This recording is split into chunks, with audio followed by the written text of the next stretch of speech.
Selamat pagi, siang, sore, malam semuanya. Halo. Selamat datang pada GameCon hari kedua.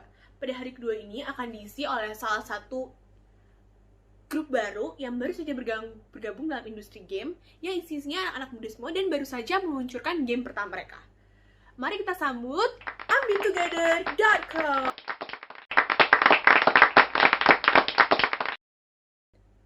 Mari tepuk tangan sekali lagi untuk ambitogether.co. Nah, untuk ambitogether.co, saya persilahkan untuk memperkenalkan diri kalian masing-masing. Perkenalan, saya Kimberly dari Ambi Together & Co. Halo semuanya, saya Kylie dari Ambi Together & Co. Saya Leora dari ambitogether.co. Sebelum sesi tanya jawabnya dulu dengan wartawan-wartawan yang udah semangat banget nih, kalau boleh tahu, apakah boleh menjelaskan sedikit tentang game pertama kalian? The Impossible Covidnator adalah sebuah game yang dapat menebak lokasi yang sedang Anda pikirkan dan memberitahukan supermarket dan rumah sakit terdekat pada lokasi tersebut. Kita sudah memasuki beberapa twist-twist dan kejutan spesial dalam pertanyaan-pertanyaan yang akan ditanyakan oleh Covidnator. Dan satu lagi, game kita berpusat pada kota Jakarta, sehingga Covidnator hanya dapat menebak tempat-tempat yang berada dalam kota Jakarta. Seperti itulah garis besar game kita. Wah, gamenya keren banget loh ya. Harus di-note ya teman-teman, ini adalah game pertama yang mereka luncurkan. Jadi ya, mohon maaf aja kalau masih belum sempurna. Kalau gitu silahkan kepada teman-teman ambitogether.co untuk memberikan sedikit tutorial cara main game-gamenya, supaya teman-teman yang lain juga bisa nih langsung download game ini. Baik, kalau begitu saya akan menjelaskan cara bermain The Impossible Covidnator. Pertama-tama, persiapkan otak Anda dan pastikan Anda fokus dalam permainan ini. Bila memungkinkan, minumlah minyak ikan.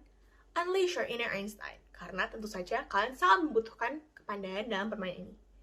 Persiapkan diri Anda dan pastikan Anda nyaman. Ketiga, duduk santai dan keluarkan gawai Anda. Bersiaplah untuk mengikuti The Impossible Covidnator.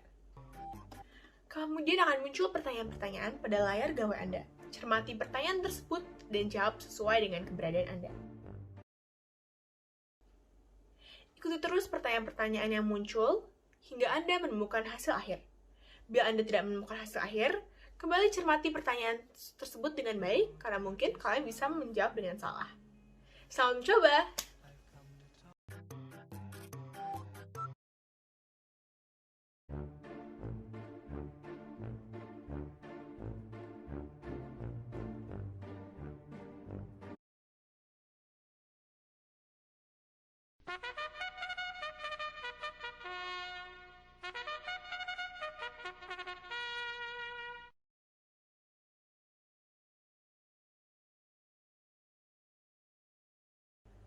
Wah, gamenya keren dan menarik banget ya teman-teman. Apalagi pas banget dengan keadaan kita yang dalam pandemi ini, dimana pastinya kita semua serba khawatir dan parno nggak sih? Oke, kalau gitu silahkan teman-teman wartawan semua udah bisa nih ngasih pertanyaan. Kalau boleh tahu, apa misi kalian dalam membuat game ini? Pertanyaan yang menarik. Awalnya, misi kami dalam membuat game ini adalah untuk menyelesaikan tugas proyek akhir kami. Tapi seiring kita mengerjakan game ini, kami merasa terkoneksi dengan game ini dan jadi ingin ikut ambil bagian dalam pandemi yang sedang kita alami bersama. Kami tidak ingin menjadi masyarakat yang hanya protes dan tidak mengambil aksi apapun. Maka inilah cara kami bertiga untuk ambil bagian dalam pandemi ini, yaitu dengan menyebarkan info-info tentang rumah sakit terdekat dan supermarket terdekat dengan pengguna. Kami mengharapkan masyarakat akan lebih tahu tentang daerahnya sendiri dan daerah luar, sehingga jika saat-saat genting dan panik, pengguna memiliki gambaran tentang arah dan tujuan yang harus ditempuh. Wah, misinya mulia banget gak sih teman-teman? Kalau gitu kita lanjut ke pertanyaan selanjutnya. Silahkan dari Koran Sakom. Sebenarnya apps seperti ini fungsinya apa sih? Apa benar bisa berfungsi dengan baik dalam masa-masa genting ini? Kalau dari game ini, kita lebih menargetkan bukan untuk kebutuhan on the spot atau mendadak atau genting gitu. tapi untuk secara tidak langsung memberikan info kepada alam bawah sadar kita. Jadi pada saat-saat yang genting seperti itu, kita sudah tahu, kita punya gambaran, nggak bener-bener kosong info dan buta arah harus ngelakuin apa gitu. Atau misalnya ada di daerah yang kurang kita ketahui juga, kita nggak bener-bener buta arah dan bingung, karena di sini kan udah dikasih rumah sakit terdekat dan supermarket terdekatnya. Nah, di sini di game ini kan juga kita kemas dengan menarik dan memutar otak. Jadi, walaupun di rumah doang, kita juga tetap memanfaatkan otak kita supaya kita juga nggak pikun. Bener banget tuh yang tadi dikatakan Kylie, walaupun kita semua sekarang lagi ada di rumah dan nggak kemana-mana pada masa pandemi ini, otak kita tuh tetap harus dilatih supaya nanti pas keluar lagi nggak shock, karena kinerjanya masih sama dan bagusnya kayak dulu sebelum PSBB. Kalau gitu langsung aja ke pertanyaan selanjutnya dari majalah Sadis. Apakah ada aspek-aspek spesial dari game ini? Wow, pertanyaan yang bagus. Menurutku setiap game pasti memiliki aspek spesial masing-masing. Dan game kita setidaknya ya, memiliki 3 aspek spesial. Yang pertama adalah sistem game sederhana. Instruksi-instruksi dalam game mudah sekali untuk dimengerti. Tetapi poin kedua adalah, walaupun game tidak sulit untuk dimainkan, pertanyaan-pertanyaan yang dalam game yang diberikan oleh Covidnator itu sangat sulit untuk dipahami. Sehingga kita menyelipkan kata impossible yang berarti tidak mungkin dalam nama game kita. Selanjutnya, aspek yang ketiga adalah aspek fungsional. Mungkin game ini dapat dimainkan untuk iseng-iseng, mencari sesuatu yang dapat menantangkan, tetapi juga game kita memberikan informasi mengenai supermarket dan rumah sakit terdekat dalam lokasi kita masing-masing. Dan informasi itu sangat berharga. Tempat-tempat yang mengikuti protokol kesehatan dan dapat dianggap aman sangat berharga dalam masa-masa pandemi seperti ini. Kita juga memasuki nomor darurat, nomor resmi COVID untuk mendapat informasi lebih lanjut tentang hal ini. Bener banget tuh yang tadi dikatakan Kim. Melanjutkan dari poin-poin game yang tadi, salah satu fungsi utama dari game kami adalah untuk memberi informasi pada masyarakat. Dan pastinya informasi yang diberikan tuh akurat, jadi pengguna itu tidak akan disesatkan. Selanjutnya, seperti yang sudah di-mention sebelum-sebelumnya, game kami dapat dikatakan cukup lengkap.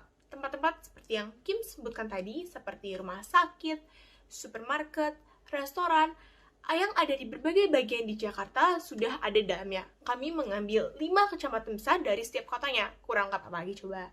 Kami juga mencoba membuat game ini sekreatif mungkin dari pertanyaan-pertanyaan yang dilontarkan.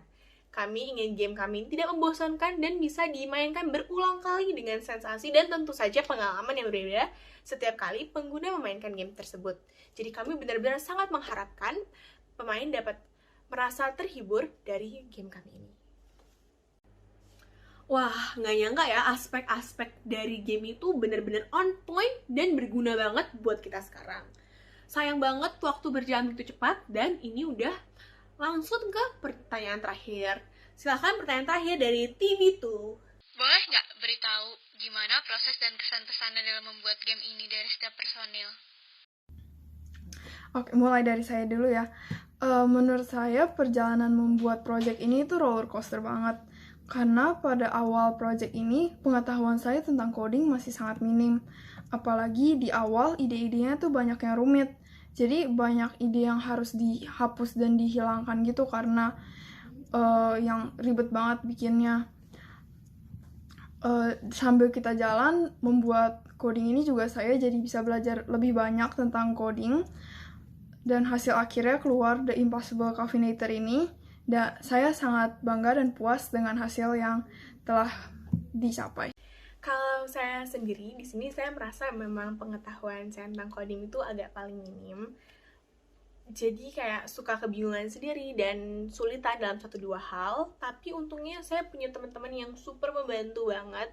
Dia nggak segan bantu saya yang kurang-kurang bisa. Jadi pengetahuan saya juga banyak bertambah dan berkembang.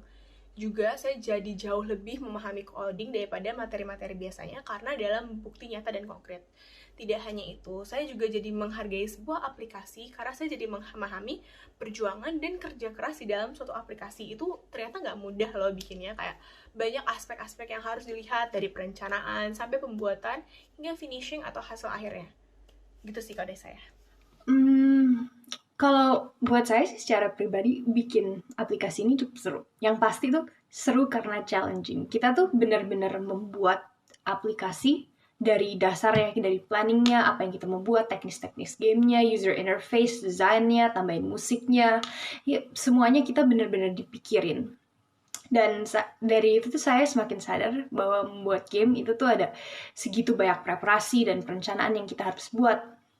Seperti kata-kata Leora, kita tuh menjadi sadar game yang sesederhana kita punya aja codingnya butuh sekian banyak blocks, pencari kira-kira cara gimana membuat program biar bisa mengerjakan itu tuh cari referensi programmingnya dan codingnya itu aja kita cukup lama nonton video di YouTube agar bisa kerjain. Kesimpulannya adalah membuat game tidak mudah, tapi yang pasti tuh seperti yang saya ngomong menantang, challenging, dan satisfying kalau melihat udah jadinya. Seperti itulah dari saya. Wah, gamenya bener-bener berkesan dan keren banget loh ya teman-teman. Tadi dia fungsional, musiknya juga bagus banget, kreatif, keren, dan sesuai banget sama keadaan kita di pandemi ini. Jadi teman-teman, tunggu apa lagi? Yuk download The Impossible Covidnator di Play App. Saya sebagai MC akhir kata mau mengucapkan terima kasih sebanyak-banyaknya kepada rekan-rekan media dan saudara-saudara yang udah mau hadir di sini semua.